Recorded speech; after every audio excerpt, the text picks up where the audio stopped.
Hello and welcome. In this video, I would like to briefly walk you through one of the many Linux distros that I've currently been working with. This one in particular is Zorin OS Core, and I do have this installed on a Lenovo 300E Gen 2, 8GB RAM, 128GB SSD. I'd call it a cost-efficient or budget-friendly laptop, and I will say Zorin also is offered in both a free option and a paid option. So the free options, you have Zorin OS Core, Zorin OS Education, and Zorin OS Lite, which is the XFCE option. So super lightweight, good for older hardware. And they also offer a Zorin OS Pro, which yes, is a paid option, which is awesome because you are supporting the developers. But at the same light, there are additional features that are offered with that particular distro. All right, so like I said, this one is Zorin OS Core. It is the 17.3 edition, and I will say the install experience was very fluid, very easy, both the pre-install, during install, and post-install. I used the Rufus tool to build the bootable media drive, and I did the install where I erased disk and install Zorin OS, and I will say post-installation, everything hardware-wise worked right out of the box. I am using a 2-in-1 device, so it's touchscreen and keyboard, and touchscreen factor worked perfectly, which I was actually very surprised with, and as well, the keyboard and all other features such as stylus too worked phenomenally right out of the box. Outside of that, I would say first impressions of the UI was very, very fluid. As you can see, super sleek and modern. Kind of reminded me of like a Windows meets Google Chromebooks. Chromebooks reminded me just because like the system tray being on this side here and all the options and settings in the system tray. So you have the ability to adjust system settings for sound, mic, and contrast, as well as the wireless network settings, Bluetooth, and so on. You have the power options here. And of course, we have the date and time. And then all the way over to the left side, we do have our workspaces and our application launcher. Now, we do see that the desktop, I have some desktop icons, and on the panel as well, I do have some icons down below. For the desktop, I did set it up very similar to how I have my Pop OS, which is I wanted the applications on the desktop to be the daily use applications that I would use. So just ease of access. And then on the panel, I wanted that to be more directed towards kind of like the systems administrator or admin user, if you will. So on the desktop icons, we do have Brave browser, the Firefox browser, and RustDesk. I will say Brave comes pre-installed. I did, of course, install Firefox, and I tried to remove Brave, but I had some issues with some of the updates there afterwards. I don't know if it's tied into how the pre-installation is done. I assume it is because I had some issues with the updates after removing Brave. So, of course, I reinstalled Brave, and all the updates work perfectly fine. However, I wanted Firefox as well, just so I can kind of compare the two. And then, of course, I installed RustDesk so I could have a remote software tool. This, of course, is open source, much like AnyDesk. Then, of course, I installed FreeTube, which initially was just so I could test out the application for my daughter's device setup.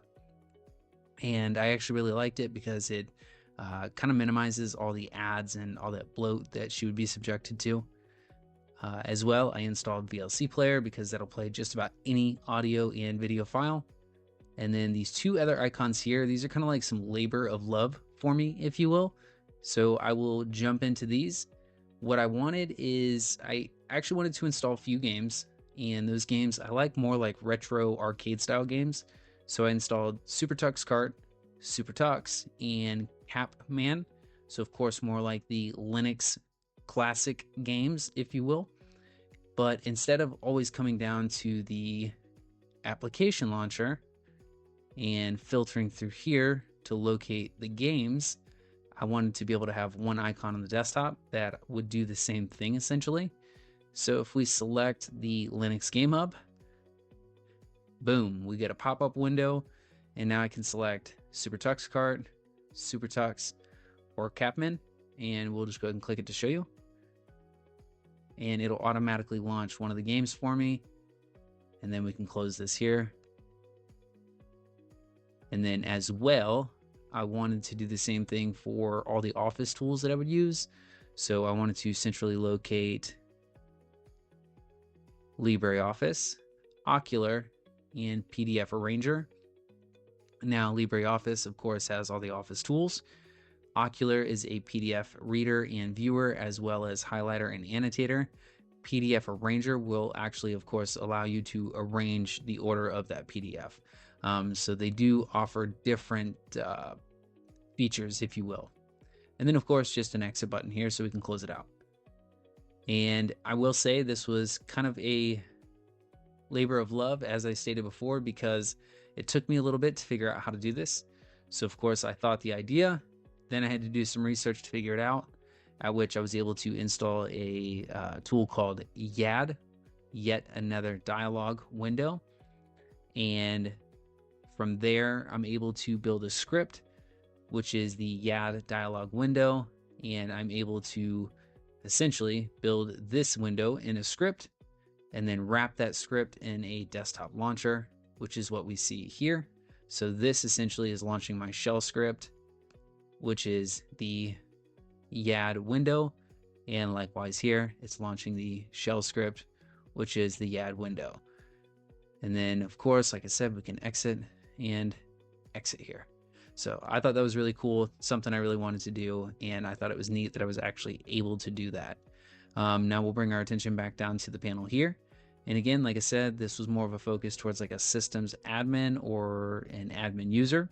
So of course we have files, the software or the application center, our text editor, we have our terminal, system monitor, disk usage analyzer, our GUI version firewall, our updater tool, and our settings panel.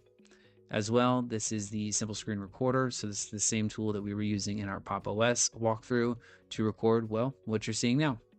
And just a brief view will show the system monitor.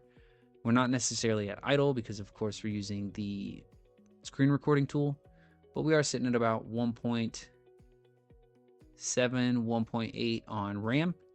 And it looks like we're sitting at about 33% to about 38% on CPU usage. So we'll go ahead and close this out. And last item here, we'll just go ahead and show how much space we have left on the disk. And we've got about 105 gigs available. We'll go ahead and close that. And let's see if there's any additional software that I'm not recalling at the moment. So I did try to group and clean this up a bit. So we do have all the office tools here. System utilities. Browsers, our remote software. Okay, so of course we have RustDesk and then SyncThing.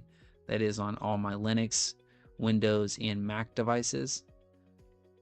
As well, we have audio, video, our games, and then just some specialty apps.